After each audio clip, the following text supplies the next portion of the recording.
So let's get started. First of all, I wanted to tell you how we're going to spend this 90 minutes. First of all, we're going to talk about some definitions and some of the questions that you might have in the back of your mind around, is it genetic? Is it the environment, so the nurture versus nature thing? Are men different from us? And what is confidence? What's self-esteem? So we want to get to kind of like an equal understanding on that terminology. And once we've done that, we're going to be talking about, okay, great, now we have definition. How do we move into building more confidence, building our internal sources of self-esteem, and then working on the two key pillars of confidence. And don't worry, we're going to come back to this, which are thoughts, which also includes emotions, and action. So remember that we're going to be spending quite a lot of time on thought and action. And as part of the action, we're also going to then loop back to the competence, so the skills that you already started to talk about in the first workshop, because actually building skills is a way of building confidence. And there is a lovely loop that starts forming. The more you build skills, the more you have confidence, more you have confidence, more you build skills. So we're going to talk about all of that. And before we start, before we move to the definition of confidence, I will tell you my experience with confidence in the hope that is going to inspire you.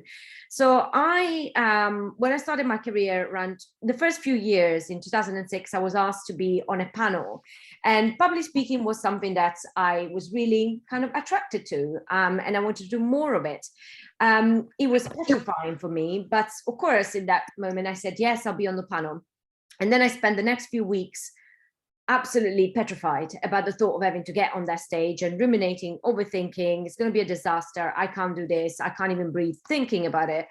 And on the morning when the panel was meant to happen, I had to pull out because literally I could not get myself together. So I had to give them like a couple of hours notice, whatever that was. It was meant to start in mid-morning, and just say that I had an emergency, which I kind of did in that case, but it was me that was, in a mess that I had to look after. So once I did that, then of course I felt even worse, because it's something that I wanted to do, and it just felt like such a big defeat and failure, just as bad as if it would have gone really wrong on stage. But and I decided in that moment that I really didn't want that to be the case, and I didn't want that to happen anymore to me. And that's what it was important to me, to build those skills, to be able to speak in front of a crowd and take my message out there. So in the next few years, so 5 years later, I was able to get on a stage and speak to first, 100 people, 200, 300, build it all the way up to, a room of like thousands of people. And of course, still getting those kind of adrenaline nerves, but much more able to deal with the situation, and also especially not pulling out last minute. So that should hopefully inspire to the fact that whatever you're thinking right now about genes and environment and all that, we can do what we want to do when it comes to confidence, and we can build the confidence to take the action that we want to take. So now a definition of confidence that aligns very much with this story that I just told you is that confidence is the belief and trust that you have in your abilities and skills to succeed in doing a particular thing, and also how that manifests to others. So having confidence in one area, it doesn't mean that you have confidence in general. So you can be very confident doing something, but not other things. However, the more you build confidence in different areas, the more it starts to translate across all areas of your life. So you can develop it through skill sets and through practice. And I wanted to be very clear on that, because some of the other things that we're going to talk about genetics and stuff might make you worry. But the end line will be that you can absolutely build it through practice and skill set. The other question that I often get is that, what's the difference between self-esteem and confidence? As we said, confidence is much more linked to skills and sort of the action that you put in the world, whilst self-esteem is much more internal. It's how you feel about yourself, the opinion that you have about yourself. And of course, there is quite a strong link between the two. But self-esteem is more kind of like stable. So it changes less in your life, whilst confidence can more go up and down and is more related to certain subject areas. And we want both, really. So the definitions that I want you to take out of today is that whilst from an external perspective, confidence is a belief in our ability to cope with the challenges of life, like public speaking, but also like looking after our families or whatever it is that we need to deal with. And the second one is the belief in our right to be happy and successful. So the sense of worthiness and that we are deserving of success. And that is just as important. And I will continue stressing this as we go through this session. So the $1 million question, is confidence in our genes? Yes, it is, at least partly. So some studies argue that up to 50% comes from an influence of genetics. But if you look through the studies, which I'm very happy to share, if you reach out to me after the session, most studies will say between 25 and 30%. But either way, wherever we want to land on that, let's say that the influence of genetics is about 1/3. And it comes mainly from the role that is played by the level of 3 hormones specifically, which you probably have heard before in different contexts: serotonin, oxytocin, and dopamine. So the serotonin is probably the one that you're more familiar with, also because it's used also in medicinals and drugs such as Prozac. It helps to calm down our kind of alarm center, the amygdala, and make sure that we can engage the front part of our brain for kind of calm thinking. So you understand why it has an impact on confidence, because anxiety clearly is an enemy, is counter to confidence. Oxytocin is a hug hormone, and we produce more of it when we hug people, and also as we hug people, we produce more. So it's like, again, a loop that we create. And why does that impact confidence? Because when we are happy with connection and we feel connected, there is a natural sense of optimism, and optimism helps with confidence levels. And then the final one, dopamine, that is like much more obvious link, because it's also called the risk hormone. So it's the one that kind of gets you to do bungee jumping and all that other crazy stuff, but it's kind of having that sense of risk that pushes you to do things that maybe an average person wouldn't do.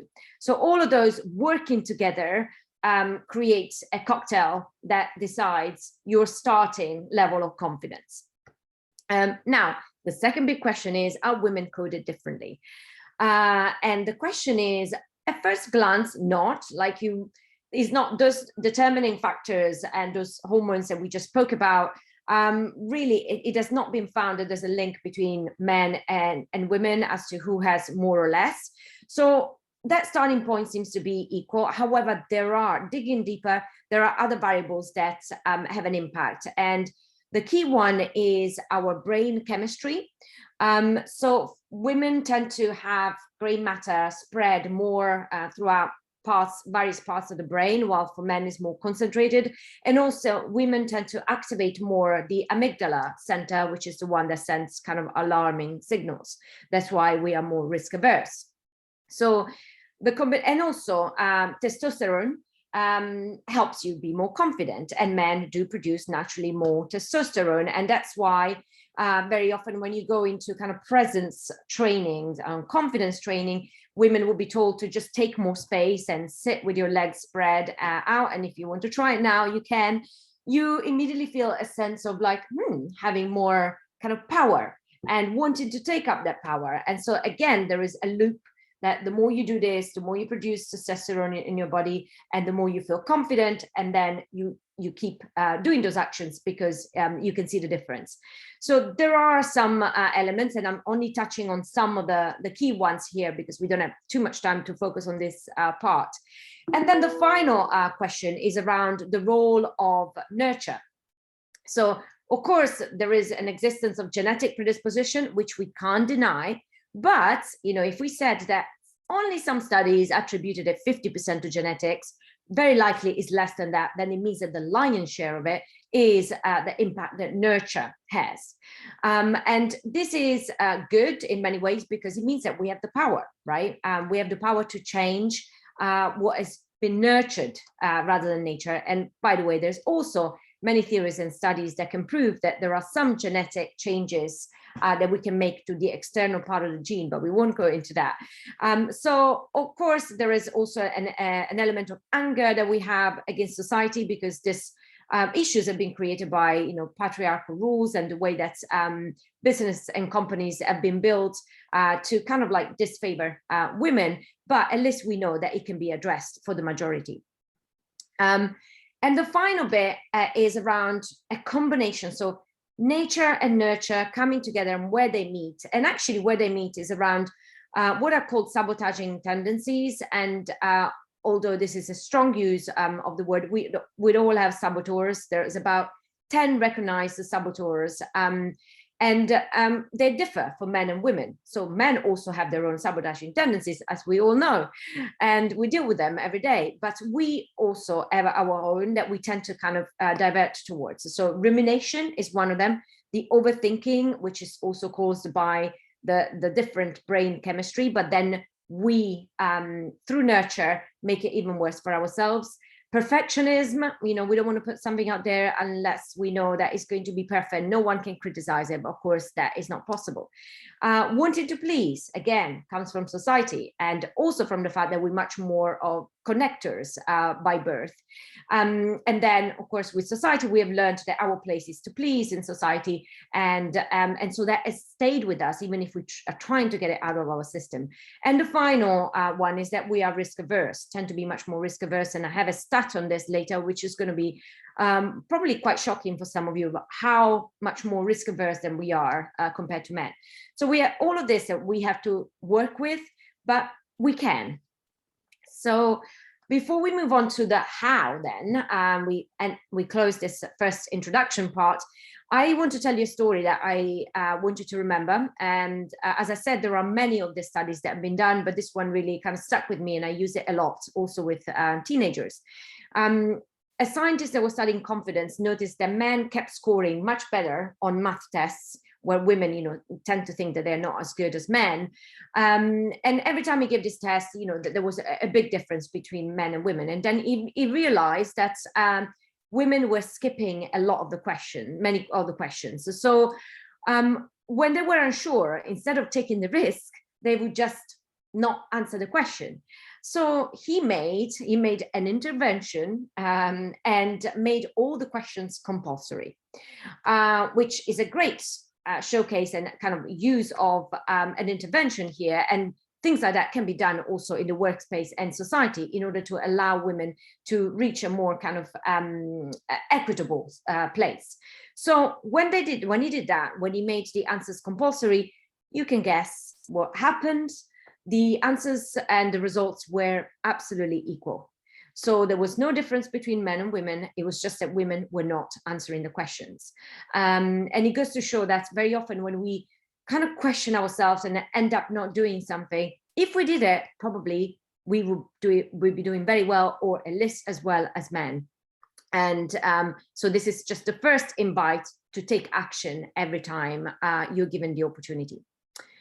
So with that section now ended, we're going to talk more about, okay, so how do we build confidence? Now we know all that. We know about the genetics, the nurture element, and our own sabotaging tendencies. What can we do to build more confidence practically? So we're going to cover here 3 parts. The first one, I'm just going to give you some elements and inner aspects that really help confidence, although they're not directly linked to confidence. The more you have of those, the more confidence you generate. But so we'll cover that in a second.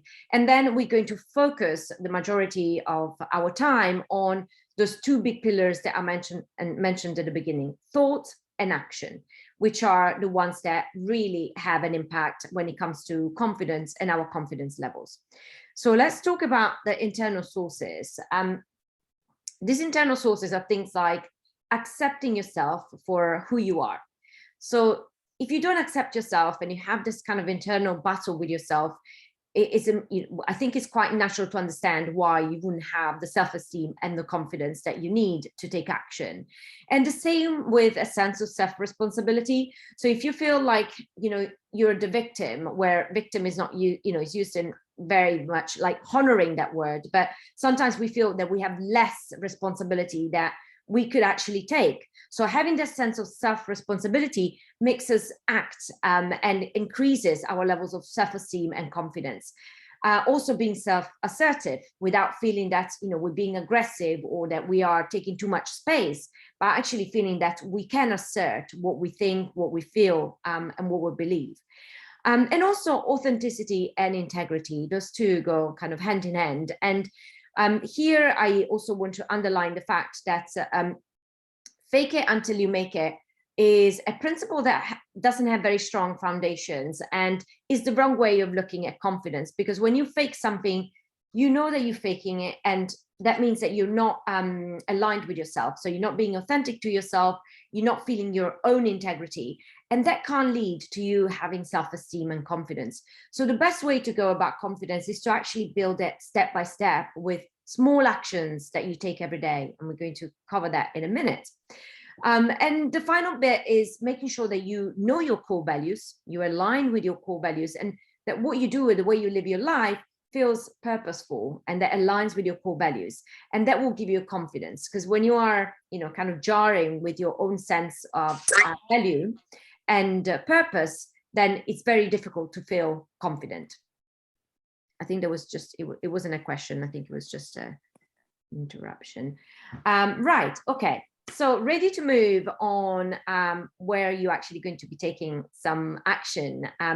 The first part is going to be around the thinking, and the second part around the action, as I said, and we have two different exercises for this. One is more kind of journaling based. So you're going to be writing and then putting what you would like to share in the chat. And the second one is going to be more a breakout. So we'll break you out into rooms.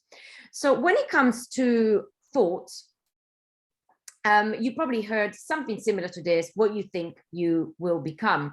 And you probably experience situations where you get so much caught into your thoughts and patterns and rumination, they impacts everything you do. It impacts the fact that you might not have a smile on your face, that you have like you kind of grinning and feeling anxious, and the way you relate to other people, your family, your kids, your partner, and also in the workspace. So it really takes over everything. And we tend to basically all of a sudden become that person. And sometimes we look back and it's like, when did I become like this? And it just comes with like patterns of thoughts that constantly repeat. The good news is that from all we know now from neuroscience and plasticity of our brain, we can rewire our brain by using the right tools.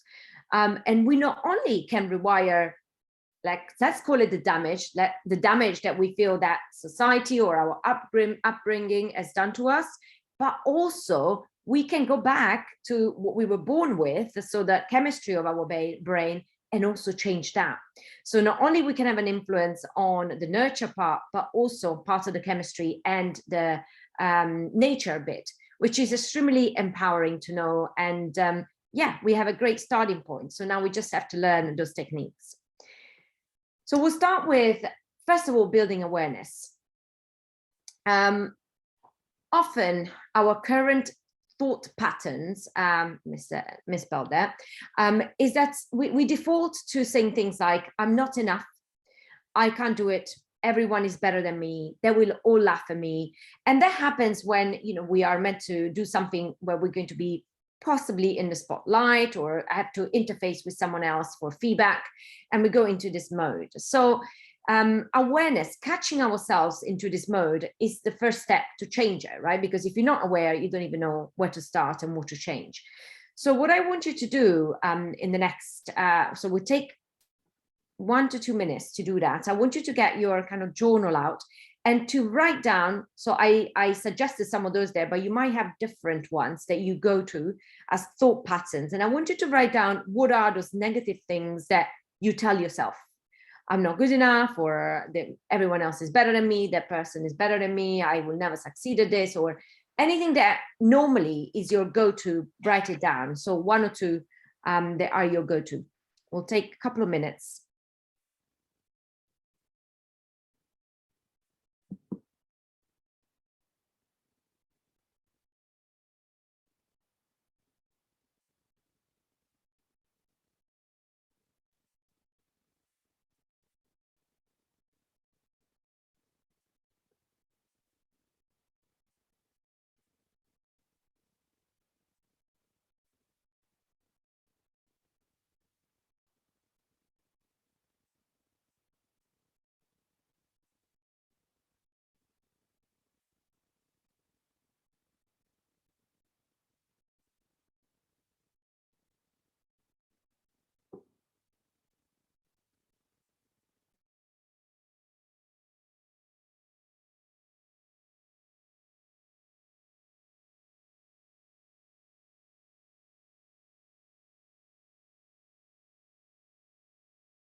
Great. So hopefully everyone managed to write something that way. If you didn't, it's even better, but I'm sure that you will have one or two. And Sarah, thanks for sharing yours.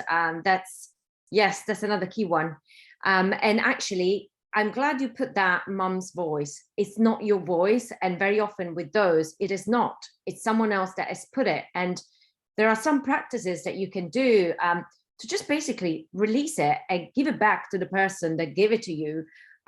It's theirs anyway. So you just want to let go of anything that doesn't belong to you. And of course, it comes with time. But in order for you to do that, the most helpful way to try and get rid of one of those negative affirmations and thoughts is to actually have an alternative story. And so to replace that thought with something that is much more positive and encouraging. It doesn't have to be a lie, it only has to be encouraging to you. And so instead of going like, oh, they will laugh at me, it's more like, I will try my best. I've done all the work I could, I will try my best, and I will learn in the process. Giving yourself an encouragement that stimulates you to just go ahead and takes away the negative thinking from your brain. And at the beginning, you have to forcefully override it. It will take some time before you start recognizing it every time it happens, and then it will become easier. And then you have to override it manually. And then also that will come more naturally. As soon as you see it, you switch to, no, not that, but this. And you will replace that thought with something much more encouraging. So with the next one, we actually going to do, thanks Rosa for sharing that. Muses, people won't like me. Yes, exactly. And those are the usual ones that we go to. So try and write down a replacement before we move to the next one. So something that you will tell yourself that is encouraging every time that you have one of those voices coming in, so that you have it ready. Because if you haven't written it down and you don't know what to go to, in the moment, your brain is going to look for something, but it's not going to find it. So it's very important that we have it ready and we can go straight to it until it becomes mechanic. So just take 1 minute and then we'll do a longer exercise.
Right. So hopefully you have, and thanks also Fiona for the suggestion, adding a yet at the end. And also, I mean, normally, yes, you're not an expert yet. And it's just changing that negative story of I'm not good enough to, well, yeah, but I'm learning and I will be eventually.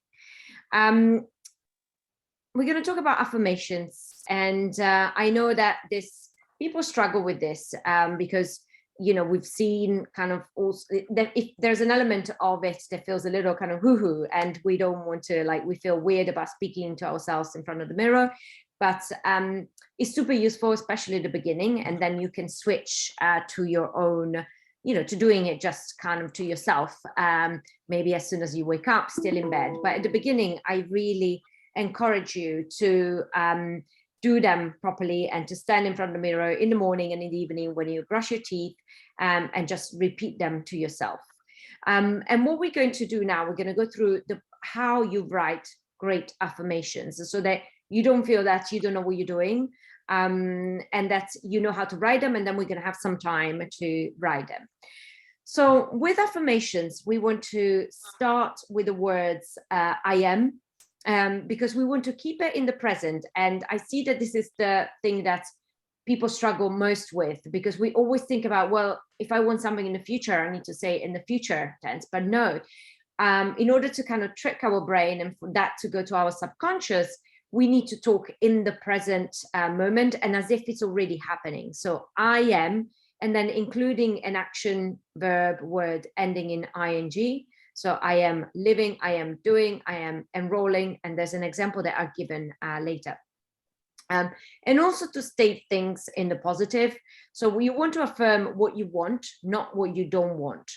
And again, it's easier when you think about, well, saying, you don't want to say, I want to stop smoking, or I want to stop eating junk food, but you need to turn it into the positive. But there's other ways that the negativity can sneak in. So just be very conscious when you write it, to keep it in the most positive version of it, and to make it very specific, and also to include an emotion or a feeling word and feel it.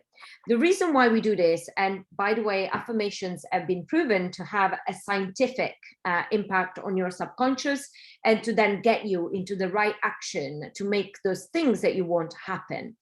And the reason why we use the feeling and the emotion is because a thought starts the thing happening, but it's the emotion that carries it to our subconscious, and then roots it down in our subconscious. So if we just repeat it in autopilot, our body is not going to feel it, our subconscious is not going to feel it. And that's why it's very important to actually see it as if it's happening, say as if it's happening, and adding an emotion and a feeling to it. So I've given an example of my one. I normally kind of work with mine every 2-3 months. I change them, and I would recommend that at the beginning you don't have too many. So I normally would have around 3, but 1 is good to start with if you just want to focus on one thing.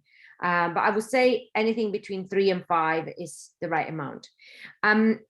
So the one that I have there is, I am so happy and grateful that I am enrolling 10 new clients every month into my programs.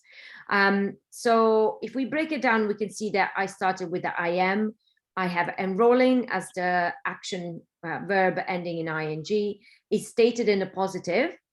And I'm affirming what I want, and I'm making it very specific. So I'm saying the number of clients, I'm saying each month, so every month, so that's very specific also from a time perspective. And I'm starting with also an emotion and a feeling. So I'm happy and grateful right at the beginning. And most of my affirmations actually start with I am happy and grateful, and then I continue. But anything that works for you, that gives it the positivity. So what we're going to do now, and I will check the chat in a second. We're going to write 1 to 3. So as I said, if this is the first time for you and it's very difficult, you find this very difficult, focus on 1, but you can write up to 3. And then we keep this on the screen. We take 5 minutes to write them, and then we can start sharing them in chat. Anyone that wants to, you don't have to if you feel still very private. So in the meantime, I will read the chat. And by the way, if there's something you don't want to share and you want to send to me after this session, you can also do that, and I will help you to kind of word it in the right way for yourself.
Yeah, probably better off just doing it all in one go, keeping everything in one place. There's someone that is not muted. Let me quickly check. I know it was Jane. I just muted her actually. All right. Okay. Thank you.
one more minute.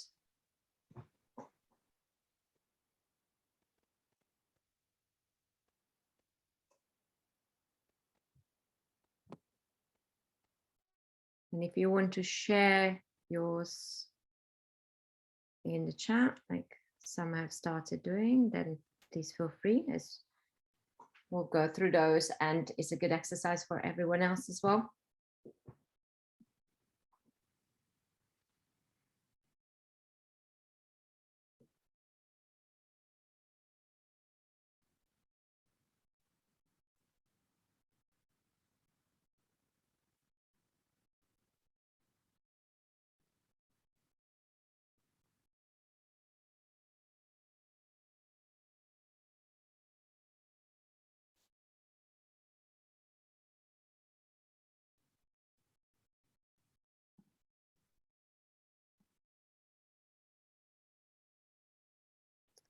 Right, okay.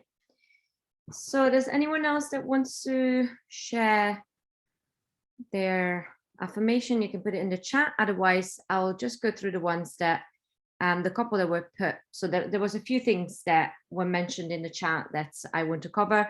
First of all, Sarah, you mentioned going back, reminding yourself of the articles and the things that you've written in the past. And although, you know, I don't want to overwhelm you with too many things to do, and I'm just focusing on the key confidence builders, having a brag book is an extremely good practice, just as much as practicing gratitude, because we forget of all the good things we have done. And when you go into a negative loop, it's impossible to remember the good things. So if you have a brag book where you write all that stuff that is great, that people have said about you, that you know about yourself, that you have achieved, when you are in one of those moments, you can just open that book and remind yourself. And I do that every morning. I try and mention, at least one thing, and remember one thing that I'm bragging to myself about. And someone in the previous session mentioned kind of high-fiving yourself in the mirror, and it's that. So it's a version of doing that, and you can actually do the physical side as well of high-fiving yourself in the mirror just after you do your affirmations. Then with Carol, I suggested a slight reword to make it much more in the present. So instead of like I am, you know, like something that is happening in the future, improving and opportunities will come, just say that opportunities are coming to me. Like literally right now, I can see them coming because of this amazing improvement work that I'm doing. So always trying to frame them in the present. Then Sarah, your one was great. I didn't know if the second bit was a continuation of it, but every day in every way, I'm inspired to make my goal happen. That one, I will make it much more specific. So again, if it's a continuation of the part before, that's fine. But if it's one that is separate, just follow the kind of guidance and rules of I am, the verb, and then very specific as to what you want to happen, and even when, if you can. And then let me see. Yes, that's good. A new beginning. Every day is a new beginning for your mission, which is great. And you have affirmed what that was later.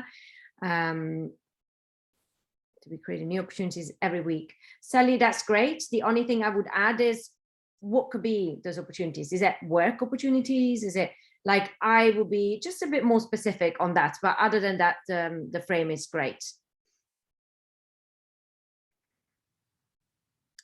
I am so delighted and happy to be spending time learning again, realizing I have, realizing what I do have value. I think that's just, yeah, maybe a repetition. With that one, yes, perfect. So yes, you are realizing every day, knowing that you have value to add, and you can add value. And maybe if you want to make it more specific as to what kind of value you add, then we'll make it even stronger.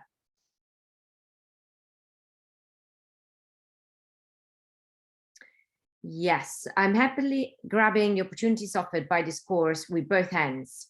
Again, around opportunities, if you can be more specific, perhaps you have something in mind, right? What is it, that opportunity that you would love to bring? Maybe you don't know and you just want to keep open to any opportunity that comes your way. But if you have something in mind, and we said it this morning as well, if there is financial gains, please, if it's money that you want, part of it, because right, we need money to have better lives, and don't be afraid of putting it in your affirmations. There's nothing bad about wanting more money and the money that you deserve. And this is one of the top obstacles for women, because we're not going to go into all those stats, but we are normally 40%, we ask for 40% less money in negotiations compared to men. And we also take less opportunities to negotiate salary and a salary increase than men do throughout the year. So it's very important that you change, your mindset around money. If you are kind of seeing it in a negative way, we should get the money that we deserve, and if we don't ask for it, we're not going to get it.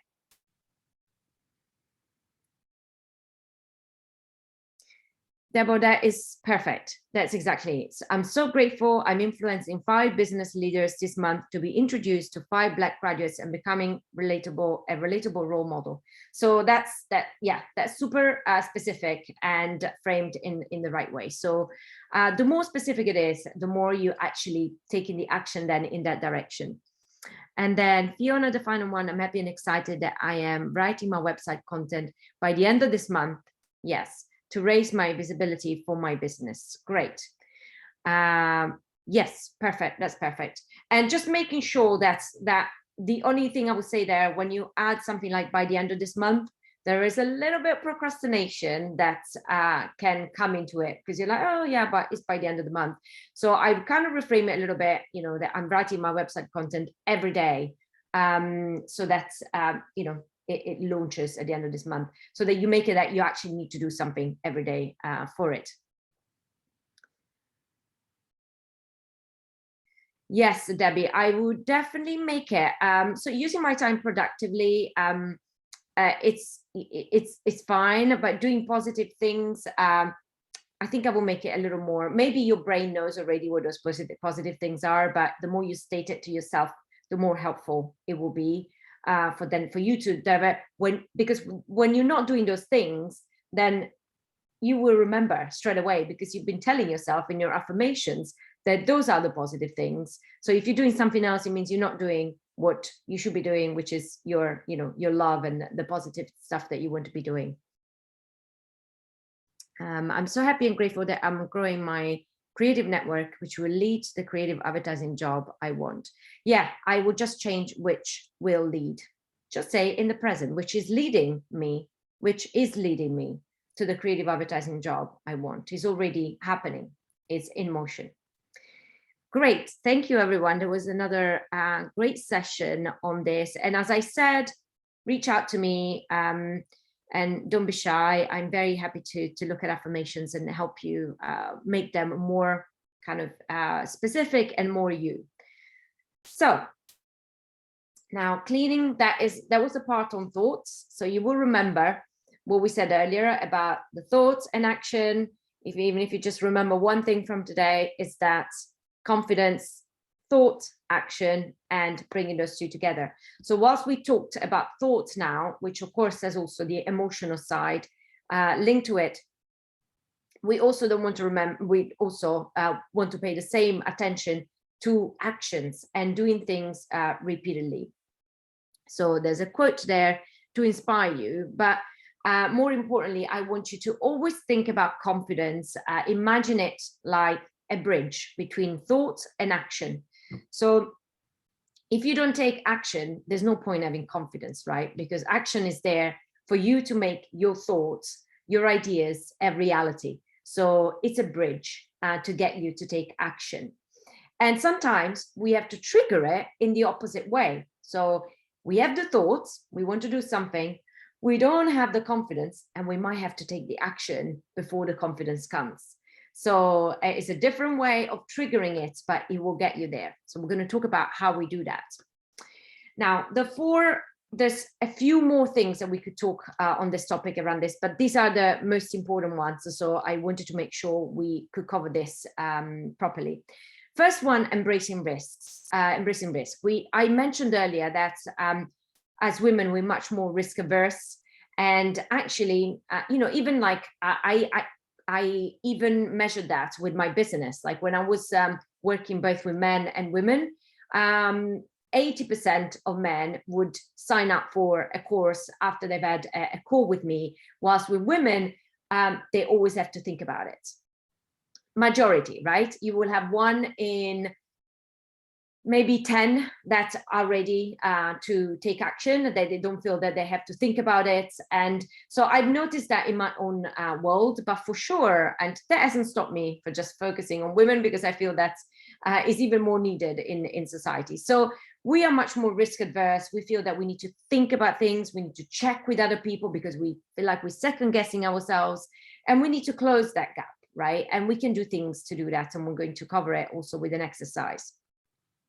The second one is that although we love our comfort zone and we all need it, and we all need to go back to feeling kind of like that warm hug that we give ourselves or our sofa gives us, and staying at home, we need to leave that the comfort zone even when we're feeling the nerves.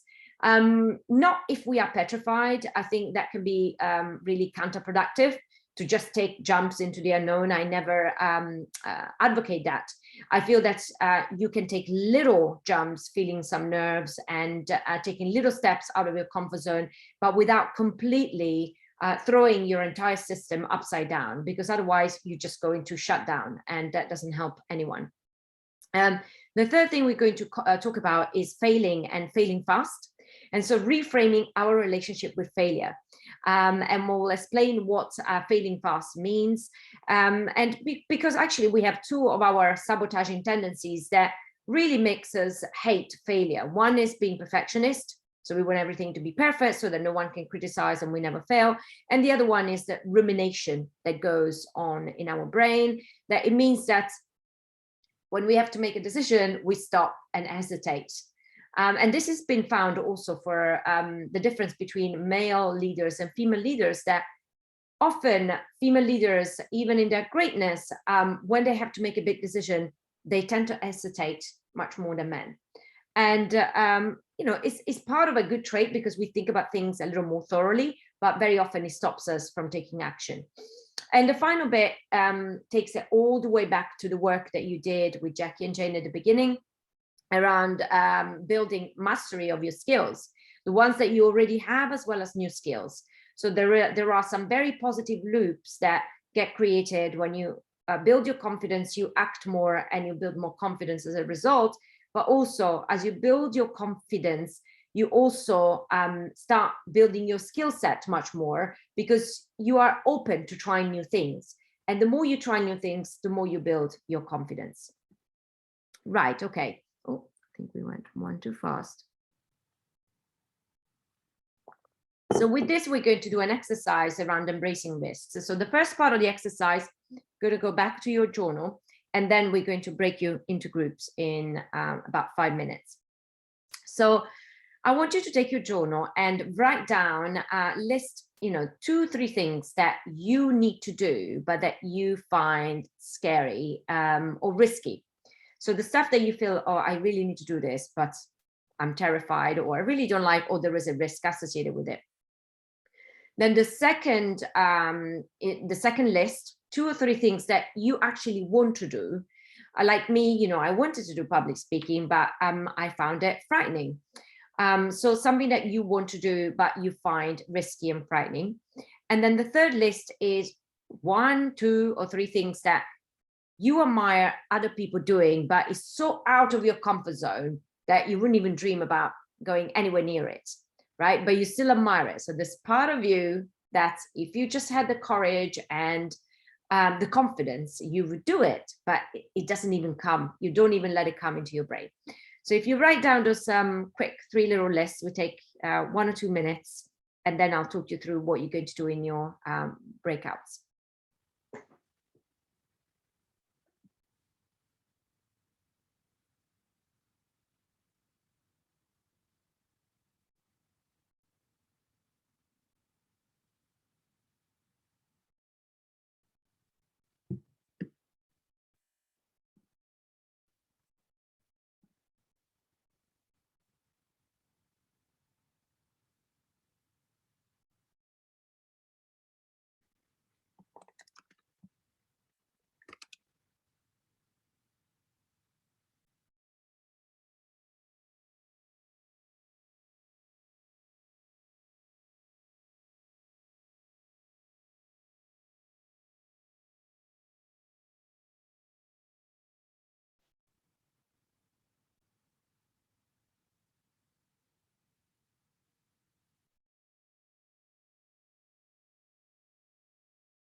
Right, so hopefully you've written them down, and I want now to very quickly give those ones, each one, a score in terms of the risk, a rating from the risk that you feel associated with that thing. So from 1 to 10, where 10 is like super high. So it would be probably one of those things that you wouldn't even dream of doing yourself. Or maybe there's even off the scale. So just to quickly rate them. And then as you rate them, acknowledge the upsides. You know, what would it bring if you just did that? If you took that risk, what would it open up? What would be the upside of taking that risk and actually managing that challenge? Just as a kind of visualization as you score down.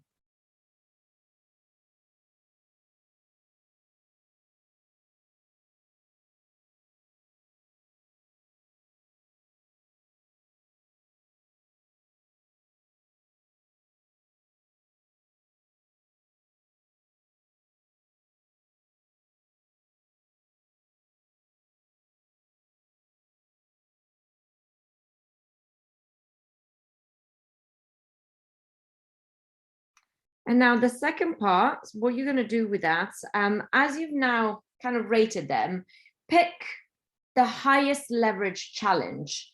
And by that, I don't mean the hardest one. I just mean the one that right now for you would open most doors, would kind of have most leverage in your life if you manage that thing. So it's probably not the scariest thing, because that would be, you know, just a little bit too far-fetched right now. But something that actually, if you tackled, it would bring so many benefits. I need to switch that off. And once you've chosen that one, then break it into mini challenges. And so I'll give you an example, which I used earlier and worked quite well. When I decided that I wanted to tackle public speaking, I didn't just think, okay, I'm going to get in front of a stage of 1,000 people, but I broke it down into small challenges, mini challenges. And that included kind of taking every opportunity to speak and like present something in a meeting of 2 or 3 people, and then also signing myself up for Toastmasters, which we then realized that Mike also has done. So, and I really, you know, if public speaking is one of your things, finding one of the Toastmasters club locally is a great way of starting to kind of to build that skill set with people that's, you know, it doesn't really matter if you're not so great at your public speaking at the beginning, because everyone is in the same boat. Everyone is there to learn, and you don't know them. So it doesn't feel like, oh my God, they're going to judge me and they're my work colleagues and whatever. So it's a great way of doing that. So that's an example of how to break it, you know, small challenges and starting to dip your toes. And then I want you to schedule what and when you are going to do as the first and second step of that challenge that you're going to tackle. When are you going to do it? How are you going to do it? The detail. So we're going to break you into groups now. Hopefully you've picked the highest leverage challenge. And as you go into your groups, you're going to tell the other group members how you've broken it into mini challenges and how you're going to now schedule the first and second action, what you will do and when. So one thing that actually came out earlier, and I think I heard, you know, we heard a little bit about kind of, you know, the anxiety of even just hearing about risk can bring some anxiety, especially when there's financial risk involved or similar things. So there's something that we don't have time to spend on today, because this is, you know, a very vast subject, and it could be like, you know, a 6 months course or whatever. But learning to self-regulate yourself and your anxiety is just as important as any other skill that you will learn in life. So try and build some sort of mental practice, mental fitness practice that you do, like breath work or mindfulness, yoga, whatever it is that gives you, that helps you build that balance, inner balance. Together with the affirmations, you can also visualize it, and that also helps when you visualize your end goal. So it's very important that you remember that, yeah, we get those nerves, and it's absolutely normal, but you can help yourself a lot by calming down your nervous system if you have the tools and practices in place in order for you to do that.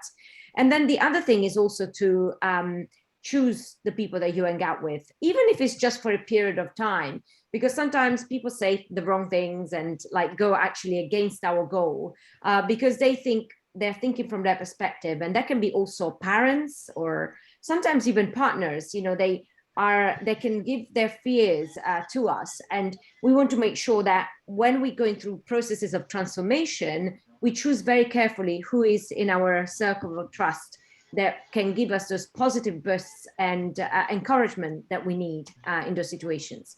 And always remember the story of the test scores, right? When you don't take action, you're not even having a chance to win the lottery. It's only when you actually, you know, take those little steps that, yeah, it can go one way or the other, but at least you have 50% chance in the game. So let's now move on to failure. And then we're going to close on this section with failure and skills.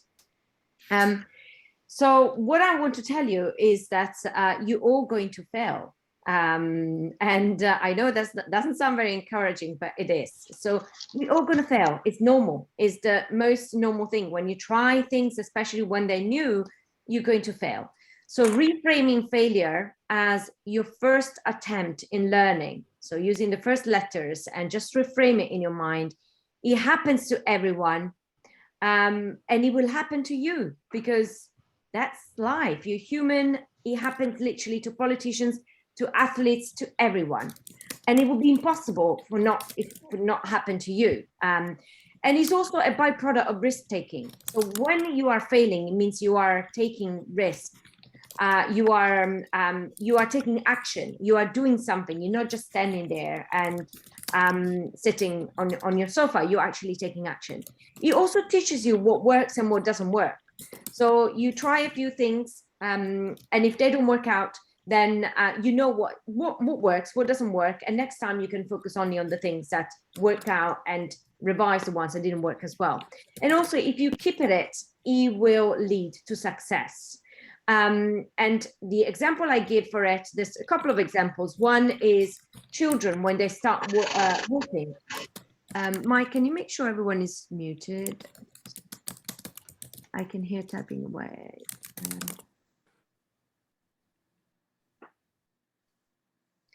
I don't know if Mike is still with us. So basically, if you think about when you started walking, you didn't give up after the second time you tried because you fell on your face, right? You kept going at it. And you know, children don't think, oh, you know, I'm failing at this miserably, I'm just going to give up. And the same also, the same attitude scientists have, right? You think about a scientist, they don't see experimenting as failing. So try and reframe failing as experimenting. You know, you're trying things out. And what scientists do, they are happy to be proven wrong on the way to being right. They are excluding things. When they try and experiment, they go like, okay, that didn't work. I'm not going to exclude it. I'm going to focus on something else. And so those are some reframes. And now let's move to the failing fast bit.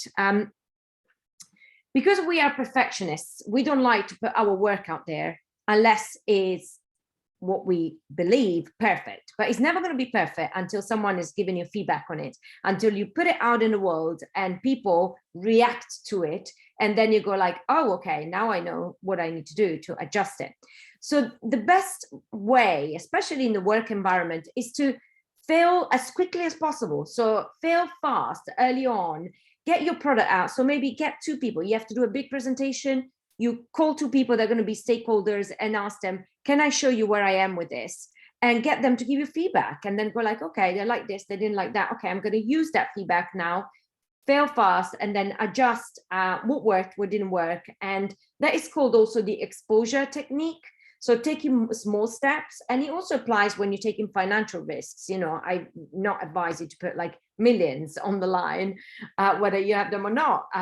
It's like kind of taking the small risk on things that feel good with your system, that do give you a little bit of adrenaline, because you need to get a little bit out of your comfort zone, but that don't completely kind of turn your world upside down. And also try and make lots of decisions as quickly as you can. 4 out of 5 will probably be wrong, and just expect that. 1 will be right. You will continue working with that and then adapting on the other ones. So do it, learn, and move on. That's a basically big take out of this, and just reframing failure as something that happens to everyone, and as experimenting. So as we kind of go towards the end, there's a little bit more on failure that I want to cover. First of all, think about that go-to feeling that you have when you fail. Very often we just kind of like hide somewhere and then ruminate on everything that happened over and over again. It goes over our head, and we just can't stop it. It's constant, and we keep reliving every single moment of what happened that we think it was a failure. And the go-to behaviors, think about, we all have different things. So some people turn to like overeating, some people stop eating, some people drink alcohol, some people smoke, whatever that is, that behavior. Just think about those things so that you can associate it, and we can start then breaking that association. And what I want you to do, and this is going to be kind of like, going towards a close of, I also want to give you a how-to guide for failing. The first step that we want to do is actually not think about what happened at all. So when you're going to fail, because as we said, we're all going to fail. So let's give ourselves a big hug. Let's get someone to give us a big hug. Self-compassion is the first step. So we first need to look after ourselves when we fail. Stop thinking about what just happened. I know it's difficult, but it will come with time. And distract yourself. It's called changing the channel. So for some people, it's taking the kids out. For some people, it's going to cinema, or whatever it is that you need to do. Just have some things that you know that you're going to do when something goes wrong, so that you can distract yourself, at least in the first day or 2, or even more if it was something big.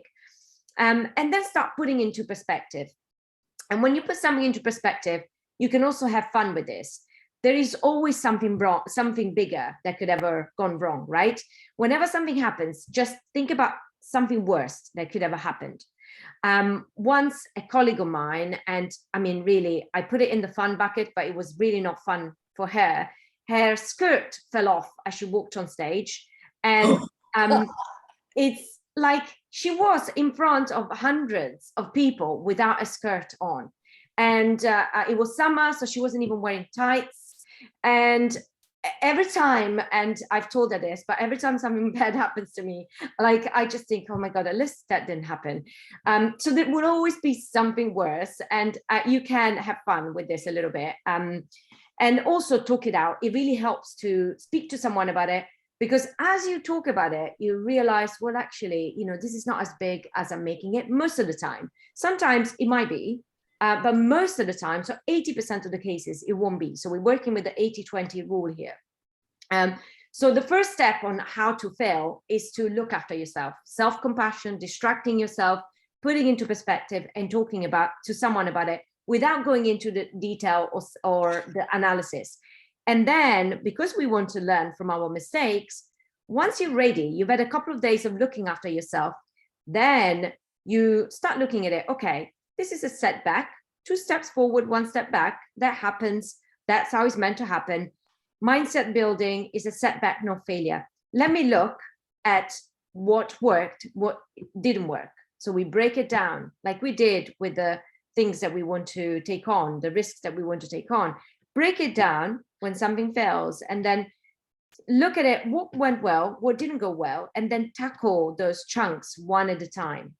So this is the secret to tackling any big challenge, and also to tackling any failure that you have experienced. Breaking everything down and then tackling the small parts one at a time. And then remember that repetition brings mastery. You want to get back in the ring as quickly as you can. So you don't want to give yourself time to think it over and over again. And actually, we're going to go more into that now. So that was on failure. And hopefully that was helpful to try and kind of start reframing what you've been learning about failure and how you've been feeling in a more positive way. And the final thought that is very linked to that, and that connects back to the skills workshops that you did: get busy, failing fast and small, and then take action. Because when you are in a loop of just taking small actions every day towards your dreams, you're going to stop ruminating, you're going to stop analyzing, because you're busy doing stuff. So you don't have time to catastrophize and analyze and ruminate, but you will have more time to invest in building your skills, which is essential to confidence building. So ironically, you know, getting into more action, stopping ruminating will free time for you to build skills that then will build confidence. Because as we said, the more we master skills, the more that has a positive impact on the way we view our ability to cope with things. And that is it, really. I will look at the chat in a second to just answer any of the final points, but I wanted to make, just in case anyone kind of needs to shoot off, this is my email address. If you want to get in touch with me, please do, any point. You can also connect with me on LinkedIn and message me there. I am very happy if you want me to have a look at your affirmations, I will do that. So yeah, just if you have any question, anything you didn't want to share publicly, very happy to take that also on the side.